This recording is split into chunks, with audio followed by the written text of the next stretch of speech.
All right, this is the video for week 5 for English 10 with myself, Mrs. Albritton. So if you're watching this, it's because you were absent on either one or both of the days this week.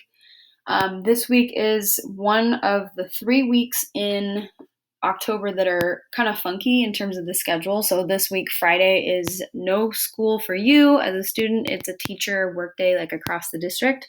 So be aware of that. So this is what we have going on. We need to finish our Kobe evidence article that we started last week. We're going to have a grammar lesson on semicolons, punctuation. We're going to have some independent reading time. We're going to start looking at advertising persuasive techniques today, or I should say this week. And then we also, of course, are going to have First Chapter Friday. So to review, we learned last week about ethos, logos, and pathos, that logos is about logic and reason. Usually you use things like facts and numbers in terms of evidence. For pathos, we have emotions and empathy, and we see a lot of things like examples, analogies, and quotes. And then ethos is all about the credibility of the person you are quoting or citing. So are they an expert? Are they experienced? Do they have education in that field that you are using them for? So I want you to think of ethos, pathos, and logos as tools that you can use to persuade your audience. You have to figure out what you're trying to build and what tools you need to build it correctly. So this is a really helpful graphic. It's very similar to the other one that I showed you last week. So if this is helpful for you, I would maybe take a screenshot or print it out or do something, use it as notes, because I think visuals are kind of helpful sometimes. So we also looked at evidence specifically with the 5 different types: facts, numbers, quotes, examples, and analogies, and we'll continue to work with those.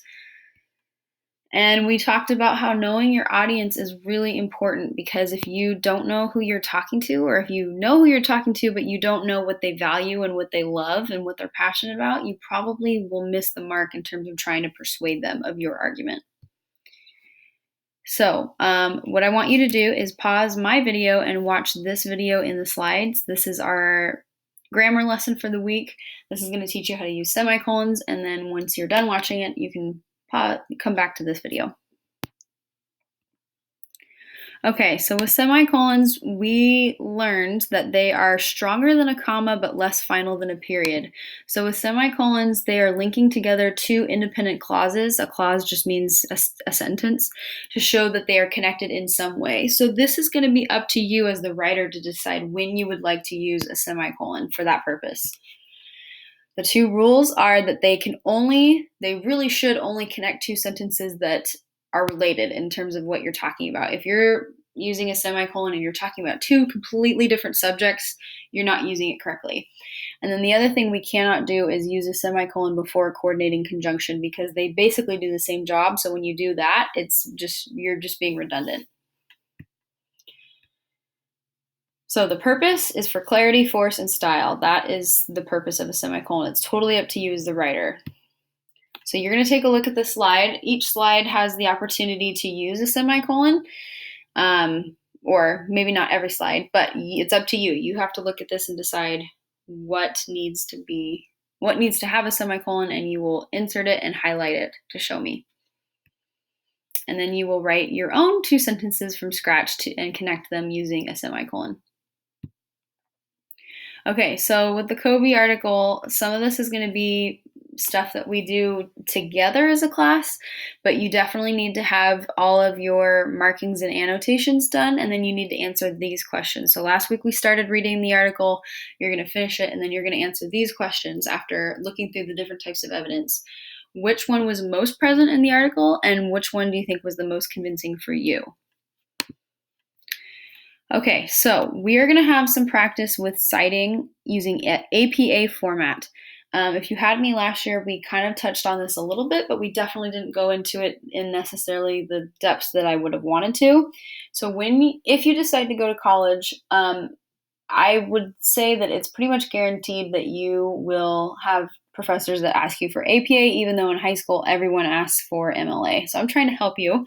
So you're going to click on this link, and you're going to use it to look at examples of how to create a title page, an abstract page, a reference list, and in-text citations.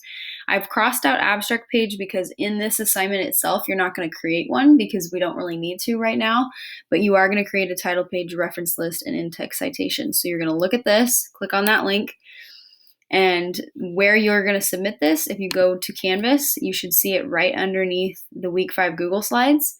You'll click on it and it'll open up that document, and that is what you're going to submit. And this is an additional 5 points to the 10 that we have for our Google Slides. So make sure that you get that in. Okay.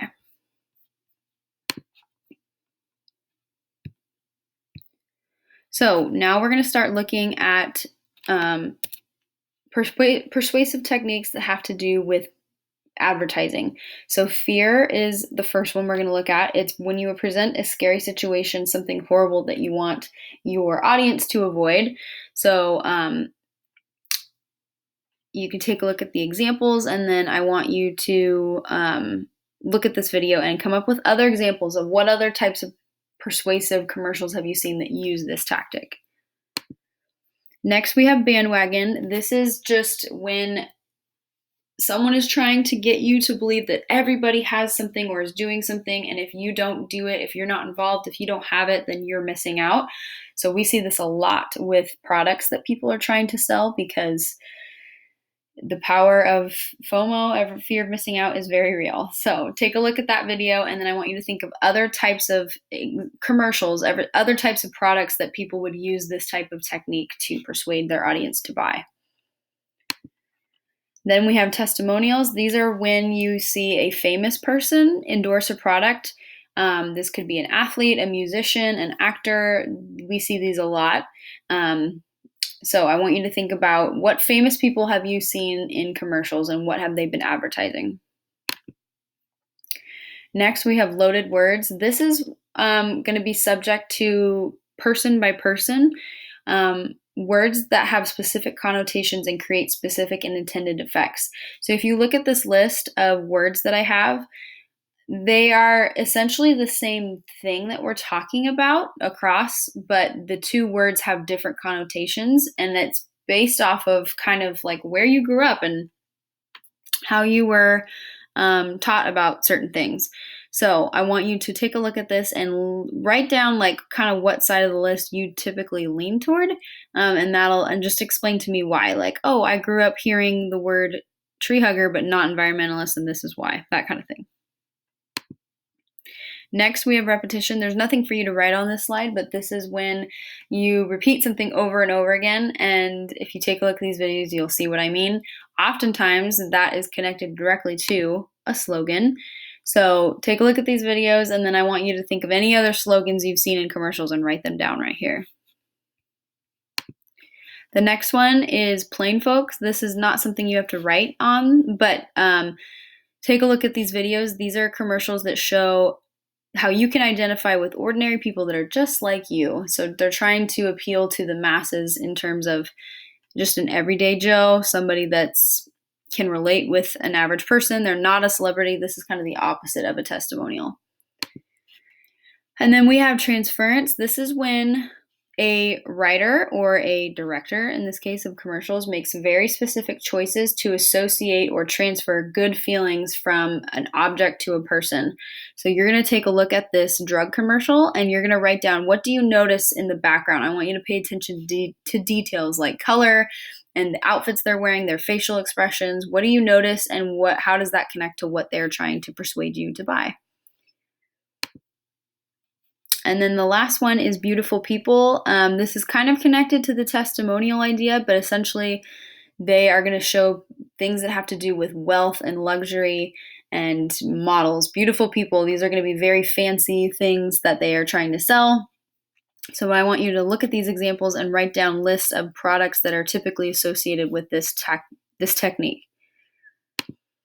And then lastly, we have a pretty fun commercial. You're going to take a look at this, and I want you to list out what type of techniques you're seeing used in this commercial, because there's definitely more than a few. So you're going to take a look at that and write down what techniques you see in the commercial.